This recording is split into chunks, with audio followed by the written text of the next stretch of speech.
Assalamualaikum warahmatullahi wabarakatuh. Kami dari kelompok 6 akan mempresentasikan ke-8 tentang hubungan struktur dan fungsional pemerintah. Sebelumnya, perkenalkan, nama saya Salsatusia Rahma dari absen 30. Saya Saputri dari absen 7. Saya Wijulan dari Ramadan dari absen 35.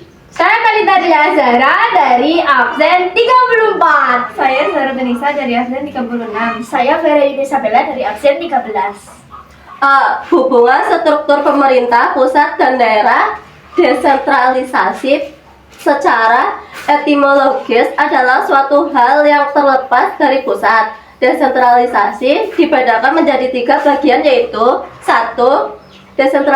Desentralisasi politik, pelimpahan kewenangan dari pemerintah pusat yang meliputi hak mengatur dan mengurus kepentingan rumah tangga sendiri bagi badan-badan politik.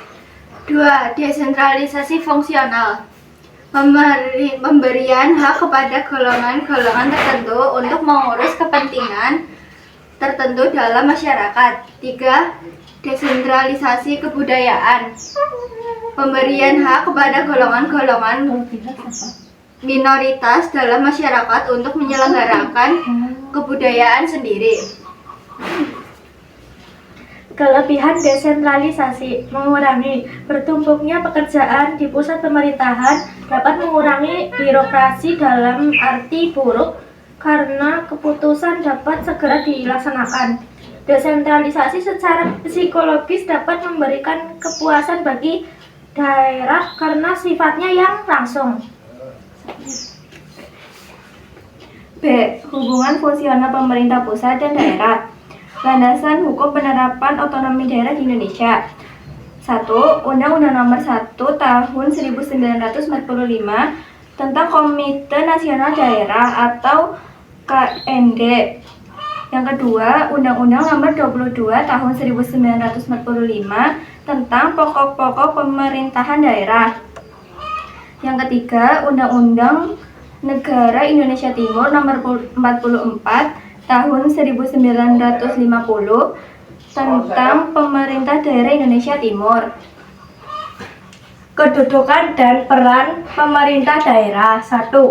Kewenangan pemerintahan daerah. 2. Daerah khusus, daerah istimewa dan otomotif khusus. 3. Perangkat daerah sebagai pelaksanaan otonomi daerah. 4. Dewan Perwakilan Rakyat Daerah DPRD.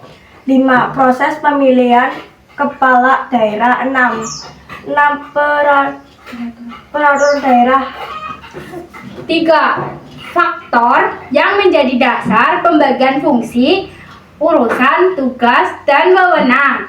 1. Fungsi yang sifatnya berskala nasional dan berkaitan dengan eksistensi negara sebagai kesatuan politik diserahkan kepada pemerintah pusat. 2.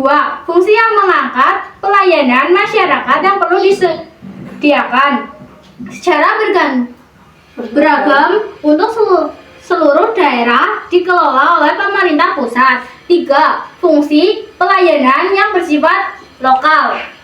Jadi, kesimpulannya, sistem ini dibuat supaya pemerintah pusat tidak kewalahan dan setiap daerah punya power untuk mendiri sehingga pembangunan bisa merata ke seluruh pelosok negara.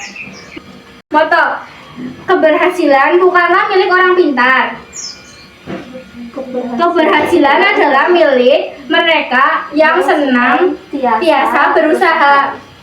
Sekian presentasi dari kami. Bila ada salah kata, mohon dimaafkan.